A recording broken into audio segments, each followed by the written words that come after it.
balaa ngaa nekk député balaa ngaa nekk ministre nit nga te mënoo nekk lu gën a kawe nekk nit. yaakaar naa ndombu tànk bi malgré solo si mu am DG doxewu ko waxewu ko te loolu rek mooy li nga xamante ni mooy li am solo. Il y a nos frères qui ont pris le train en marche muy notre frère Dame Kobar nekk arbitre fédéral sunu frère Daouda Dem nekk le président du conseil consultatif de la jeunesse du département de Koungheul, mais également notre doyen Amadi Fofana, président de zone, les présidents d'ODECAV et d'ODECAV. Je ne suis pas parce que guerre m'a marché sur la langue, sur les bienfaisances de Babacar. Ouais, l'un des règles firnde aussi, il y a des faits qui m'ont marqué. Moi d'abord ce que Djonga a dit, Boucher Djonga a dit. Parce que quand même, moi j'ai fait 11 ans au niveau de la zone de Koungheul dans un terrain vague.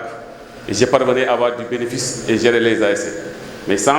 code part, parce que amour est ça. Ouais, qui li wasi Babacar, je peux témoigner parce que je l'ai taquiné au niveau de la zone, je l'ai taquiné au niveau départemental, quand on appartenait au département de Kaffrine. Je l'ai même taquiné au niveau régional et national parce qu'il fut dans les musées national à Kaolou fait que du Babacar. Donc, le caractère de moi, il est très correct. Donc, il faut oser le dire. Babacar est correct même ça dans son habillement. C'est rare, non? Il est correct même en classe parce que j'ai entendu des gens à élèves qui sont donc, Gatchingalam Babacar, de lancer aussi un appel aux jours, nous copier sur le passé de Babacar. Parce que quand même, nek de jour, nek capitaine ASC. Te li ma gën a neex si moom nag barki dem dama lire dans Xibaar Bambou ñu ne il a appuyé l'ASC Yogo. 2 jours après ma gis aussi ñu ne il a appuyé l'ASC Walidane ma ne kon ne kii xam na fu mu jógee parce que fi mu jaar yëpp jokkale terang donc bravo à Babacar. ba pare tey mu boole appuyer toutes les ASC de la commune donc gàcce nga ngàllama li nga mën ren yàlla ko mën déwén nag. fi may daaneel rek mooy ginnaaw bu ma remercier ñëpp man damoon ñetti conseil ou bien ñetti xaw ma recommandation yu ma bëggoon def. te am naa si yaakaar ne yow war nga si mën dara monsieur le Babacar ak toutes les autorités mooy d'abord ba la ma koy fàtte ne mooy Ndama Bas jaagile bu leen fàtte ne ce que monsieur Djonga a dit. L'administration est une continuité man yàlla def na décoré naa ko donc fexe leen defee ni journée de ni ñu ko tuddee journée moo xam ne dañu ko mën a sargal daal moog les différentes ay may sar les consorts là Babacar ginnaaw suñu la gërëmee ñaanal la li nga def nii yàlla ko mën déwén mooy d'abord li la amul kan waxoon daaw xaw ma ren bu si taay il faut que Koungheul se réunifie pour dans le moment navétane loolu moom il faut que les gens y pensent jubóo foog mu am bu dul ren nañ jubóo parce que Bass Socé ak Pa Mor c'est des amis intimes donc il n'y a pas de problème donc war nañ mën a jubóo donc nag ma dama lancer un appel que le mouvement soit réunifié vraiment avant le renouvellement à venir loolu dama koy ñaan dama lancer un appel au président de zone. bu bees boo xam ne dañ ko mettre en œuvre par le président comment dire structure bi nag lu ko tax a jóg mooy jàppale ndaw ñi ànd ak ndaw ñi di xool xalaatu ndaw ñi di leen déglu ak proposition ndaw ñi pour ñu ànd ak ñoom dimbale leen ci formation ci emploi dans le côté sport ci côté sanitaire aussi en quelques mots ma wax ci loolu. di remercier aussi tamit bu baax ci invitation bu DG Babacar Ndiaye def di rafetlu tamit li mu def nii ci jàppale jeunesse de Koungheul surtout sport Koungheul te lii dañ ko doon xaar di ko yàgg a xaar te yàlla def na mu def ko. dañuy lancer appel aussi ci képp koo xam ne doomu Koungheul nga yeewoo ci commune Koungheul nga jàppale ndaw ñi ci bépp fànn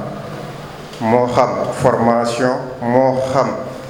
dimbale leen ci wàllu éducation moo xam sensibiliser leen ci wàllu santé surtout santé de la reproduction ñu ngi koy xaar ci ñëpp am nañ ko te gëm nañ ñi tamit ñu fi nekk mën nañ ko def ñu ngi leen tàllal loxo pour ñu def ko di ñëw tamit ci benn proposition wala benn idée boo xam ne le grand Zal Ndiaye wax na ko fii Koungheul ñun ñëpp benn leen te lépp lu ñu def mooy pour Koungheul jëm kanam Koungheul avancé donc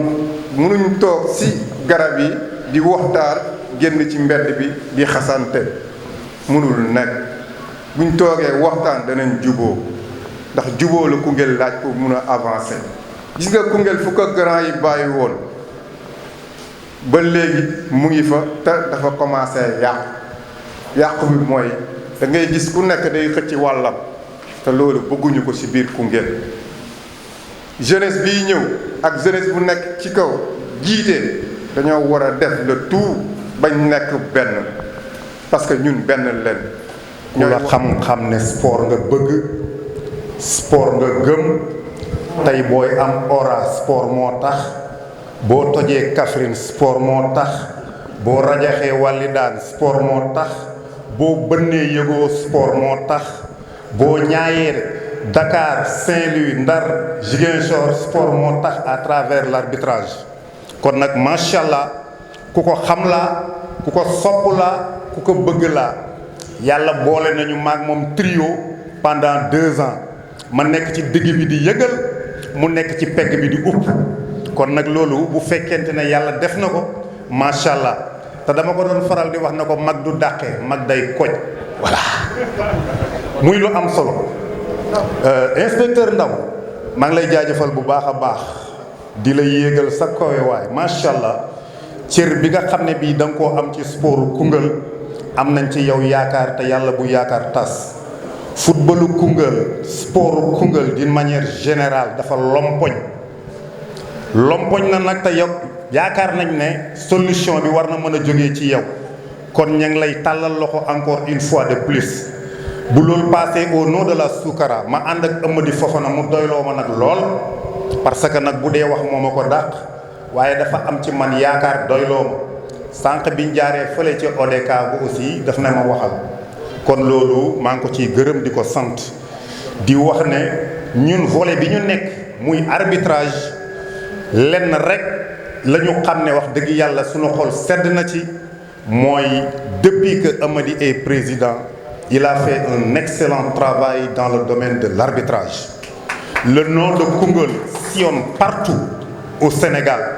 tey bu may visiter yenn villes yi di dem fenn c'est grâce à l'arbitrage bu dutoon loolu riwu Esgal Gueye ak Koungheul rek lay xam waaye arbitrage moo ma yóbbu fu ne moo ma jox lu ne waaw te nag dama koy wax di ci invité aussi tout le monde képp koo xam ne kii tey si tey mënatoo football waaye nag soxlawuñ ancien joueur waaw fi nga nekkee ci forme lañ la soxla parce que test physique yi yaakaar naa ne sànq stade lañ nekkoon test physique lañ doon def la nga xam na ci dara keneen xam na ci dara kon test physique boo amul kàttan nekkoo gone mënoo koo jàll. je me présente am na ñoo xam ne xamuñu ma aussi am na ñoo xam ne xawuma leen nii alors que ku nekk war naa xam ko xam turam ak santam parce que on est appelé à travailler ensemble. di remercier ñëpp seen présent moi je m'appelle Ibrahima Ndaw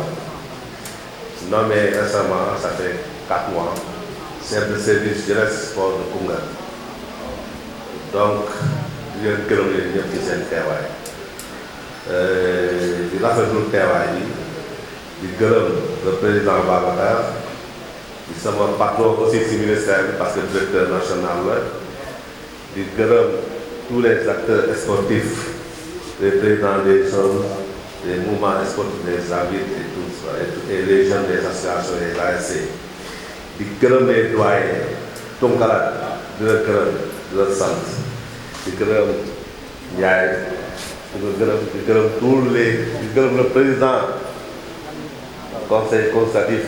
Daouda di ko ñaanal si mandat 3 ans bi yàlla na jeunesse communale Koungheul jëm kanam en tout cas Babacar di la gërëm si activité bi tey daje nañu fële si ouverture officielle du siège ODCAV tey aussi ñu ñëwaat daje fii votre engagement pour la jeunesse de Koungheul te loolu dafa am solo xam nga fu nga jógee te xam nga sa responsabilité te yaa ngi si yàlla mënoon na la may nga nekk dans les hautes sphères de l'administration ba noppi fàtte fu nga jógee mais loolu dalu la donc c'est un geste qui nous va droit au cœur te di la remercier que action bi mu doon le premier de vos actions mais mu doon la dernière que chaque année sport Koungheul gis seen bopp si Babacar di ñaan aussi ñu mën a am lu mat 10 Babacar ou 20 Babacar dans le département parce que lii yeneen communes yi aussi soxla nañ ko démb bu ma defee statut sa affiche yi y a d'autres jeunes qui m'ont appelé ah nan laay def ba am si may wax benn responsable bu baax la boo ko def ñaan leen aussi yéen seen communes yi am ay responsable yu baax yoo xam ne soucier le développement du sport ñu mën ko def en tout cas di ñaan tous les responsables yoo xam ne am nañ xewal am nañ possibilité dimbale jeunesse bi ñu dimbale leen si sport mais di la ñaan aussi sport c'est pas seulement le football y a d'autres disciplines le basket l'athlétisme ñooñu aussi doon mën a gëstu par rapport à votre position ñun nga mën leen dimbale pour que ensemble le sport de Koungheul dans toutes les disciplines ñu jëm kanam affaire du cérémonie bi du cérémonie simplement remise des prix mais ginnaaw cérémonie c'est un acte fort d'encourager le sport de Koungheul c'est un acte fort aussi de soutien de sport de Koungheul mais aussi li ma si gën a nekk mooy école de football yi nga si boole ça veut dire que vous êtes soucieux de sport à la base parce que base bi mooy base bu base bi amee solo rek je pense que sport bi dana jëm kanam beneen bi boo xam ne défi boo xam ne waxoon nañ ko tey suba au niveau de l'ouverture di siège ODCAV de Koungheul mooy sport Koungheul dafa am ay défi yoo xam ne dafa nekk si kanam te défi loolu mënuñu ko relever tant que amuñu union des Koungheullois autour de l'essentiel ça veut dire division bi am au niveau des structures navétanes ODCAV loolu n'a pas sa raison d'être. Des sports de la commune du département de Koungheul monsieur Ndaw di nuyu le président du conseil consultatif des jeunes de la commune de Koungheul di nuyu le président de l'ODCAV du moins et son représentant M. Diagne Seck, président de la zone mixte de Koungheul. di nuyu le président de l'ODCAV M. Babou Biteye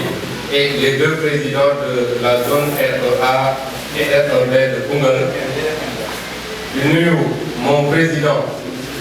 M. Modi Fofana, président de la SOCRA de Koungheul. di nuyu ñi nga xam ne ni ñooy suñu doyen des anciens présidents de l'ODCAV, à savoir M. Tounkara et Zal Ndiaye. di nuyu docteur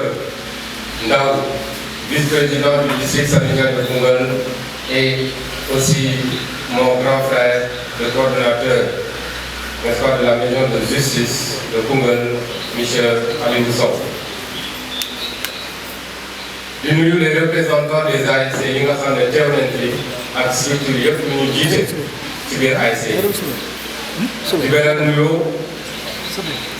suñu grand Youssou Diop mais particulièrement di beneen nuyoo la famille politique de Pastef yi nga xam ne ñoo ma accompagné fii ak ñi nga xam ne ñooy suñu waa ASC yóbbu teew fi en masse aussi pour nous accompagner ñu ngi leen di nuyu ñëpp nekk seen source di nuyu le président de KB mooy Koungheul basket club Cheikh Lamine Diouf di ko sant di ko gërëm ci effort yi muy def di ñu faciliter à chaque fois accès n'est-ce pas à ce centre culturel bi nga xam ne c'est dédié à la jeunesse. fi may jiital wax ji rek mooy ci école de football yi dama leen di beral nuyoo ndax man ci école de football laa jaar bi may nekk ndaw mënu ma dara Abdou Tall moo fi créé woon école de football ñu nekkoon ci moom ñu tàggat suba ngoon guddi bëccëg mu ñuy dajale amuñu jot def lenn suñu demul école ñoo ngi ci école de football bi de football mu ñuy encadré vraiment di ñu révélo kon tey su ma demee ba gis un jeune issu de Koungheul ñu sélectionné ko au niveau national mu am présélection kon dañ leen di félicité bu baax a baax a baax a baax ndax ñun école de football moo ñu tàggat su may wax ñoom rôle ñu ngi nii ñu ma bàyyi motel xam na ci dara bi ñu jugee école de football cadet def ci lu ne parce que sama première année j'ai été élu meilleur joueur de Koungheul en tant que cadet sama première année senior j'ai été élu meilleur joueur de Koungheul en tant que senior loolu yëpp bi ñu ko may mooy dafa am fu ñu jaar donc di invité ndaw ñi parce que c'est la formation continue kon ñii ñu bari bàyyi xel ASC comme ni ko inspecteur waxee dafay former dafay éduquer mais aussi li ci am solo mooy tey boo xooloon les plus grands dirigeants de ce pays là sont issus des mouvements navétanes kon navétane bu ndaw navétane bu ndaw ñu def ci sunu temps yëpp jugee fa nekk arbitre yàlla bi ma la ñu nekk arbitre fédéral ci direction Amadou Fofana kon tey fi ñu nekk wala lu ñu am sport moo ñu ko may. J'ai aussi été capitaine de Bambou jusqu'à la montée en National 1 et en tant qu'enseignant bi may nekk Kaffrine di jàngale à chaque fois buy Bambou di football je laissais l'école je demandais une permission pour accompagner l'équipe. Ça c'est des sacrifices yoo xam ne def leen pour lan pour Koungheul kon ñun suñu dund lépp ci sport la pour tënk ci biir Koungheul kon lii bu ñu ko defee dañu delloo buum bi ci mooy li daam wax dañoo delloo mbàkk ci mooy ñun amuñu lu dul sport amuñu lu dul Koungheul mais bu ñu naxante dañoo waxante dëgg sport Koungheul waroon na mën a romb fii sport Koungheul mérité na lu ëpp lii parce que je le dis ici à Koungheul talent yi fi nekk ñun dañuy génn dañuy dem fu nekk mais gisuñu ko fenn ci suñu génération ñun suñu génération yi ñuy jiit tey képp kii nawetaan Koungheul bokkoon na ci nawetaan yu gën a attractif au niveau national jour de daan jógee fu nekk ci Sénégal di ñëw ci football si parce que talent boo fi am le talent boobu ba tey mu ngi fi mais il faut que ñu gën a accompagner les jeunes il faut que ñu gën leen a taxaw yéen it ngeen xam ne sport daf leen war a mën a tàggat gën a fair play gën a déggal ñi nga xam ne ni ñoom ñooy seen mag daf ci am solo ñun à notre niveau lépp lu ñu mën pour accompagner leen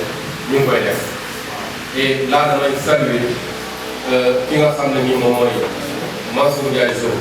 parce que bi mu gisee ma jàppale yëgoo jàppale Walidane am na ñoo xam ne ñu ma doon woo ci suuf maa ngi jàppante ñoom di leen jàppale lu ma mën def ne ma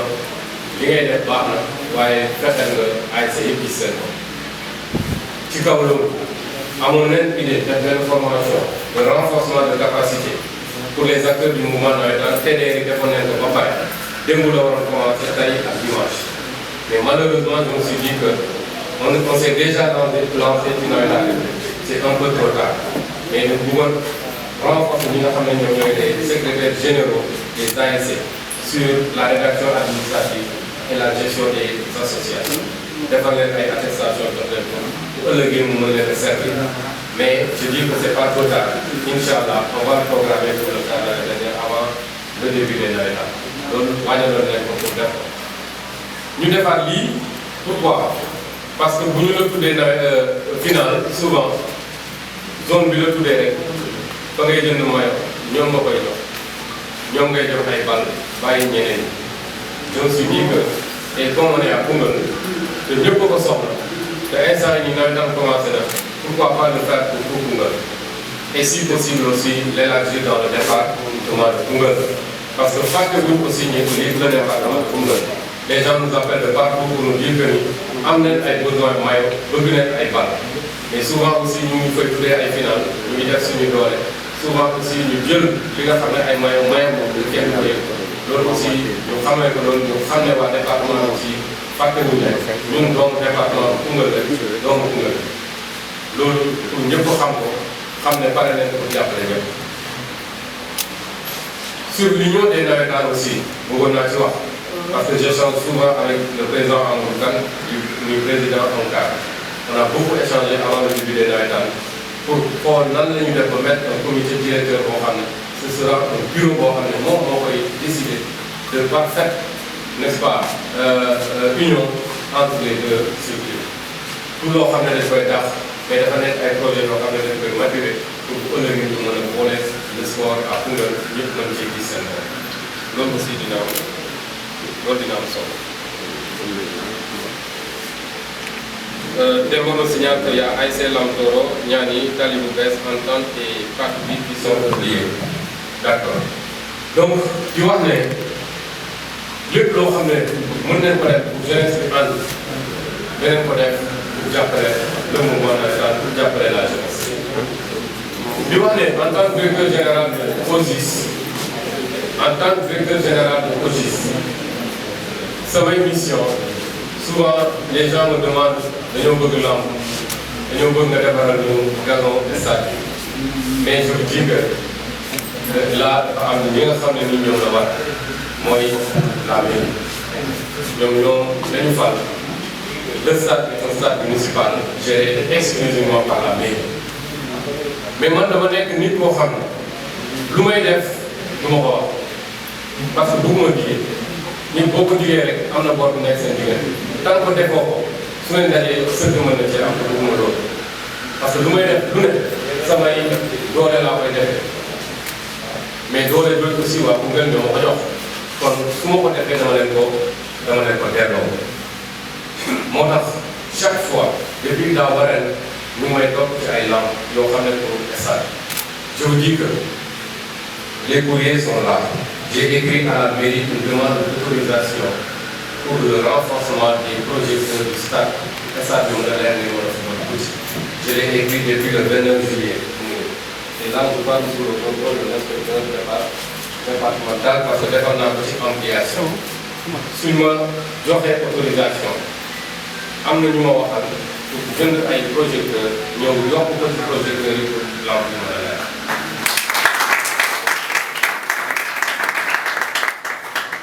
def naa demande bi jox naa leen ko donc jox naa ko préfet woo naa ko wax naa ko jox naa ko inspecteur départemental pour ñu appuyer donc c'est entre le maire bés bu ñu ko autorisé ñu def ko aussi bu fekkee ne gis nañ ne ñun laaj nañ ko aussi ñoom bu ñu ko defee ñu xam ne aussi def nañ ko mais dans l'intérêt parce que souvent il y a des choses un peu politiques et yéen a ma gën a xam mais ñun on agit trop pour l'intérêt de la jeunesse. li ngeen bëgg ci stade bi nag mën na nekk mais aussi il faut que confiance bi ngeen am ngeen placé ko ci ñun ci mën leen defar bu ngeen bëggee stade bi mu am gazon synthétique parce que c'est pas des promesses électorales ou pré-électorales non daaw bi ma tuddee final taxaw naa leen fii ma wax leen ma ne leen stade bi man gëm naa ne man maa ko defar dama xam lan mooy sport dama xam li sport di jëriñ ak jeunesse bi fu ñu teg sport mu nekk loo xam ne man sama ji yëpp ci sport laa ko def kon bu ngeen bëggee mu baax da ngeen jël la municipalité ngeen dénk ñu ko di defaral leen da ngeen ñu koy jox ñu defaral leen le stade defaral leen li nga xam ne nii moom ngeen bëgg ak yeneen infrastructure yoo xam ne ñu soxla ngeen mën nañ ko te incha allah am nañ les capacités pour le faire am nañ aussi amoon bi pour def kon je dis que la balle est dans votre camp. En tout cas, on est là et on va vous accompagner. Que mu am di ngeen ko def que mu ñàkk aussi di ngeen continuer def ay tractations au niveau des privés au niveau des partenaires pour que li nga xam ne nii moom lañ bëgg li ngeen bëgg ci stade bi ñu defal leen maa ngi sant ñëpp di gërëm ñëpp jërë ngeen jëf merci.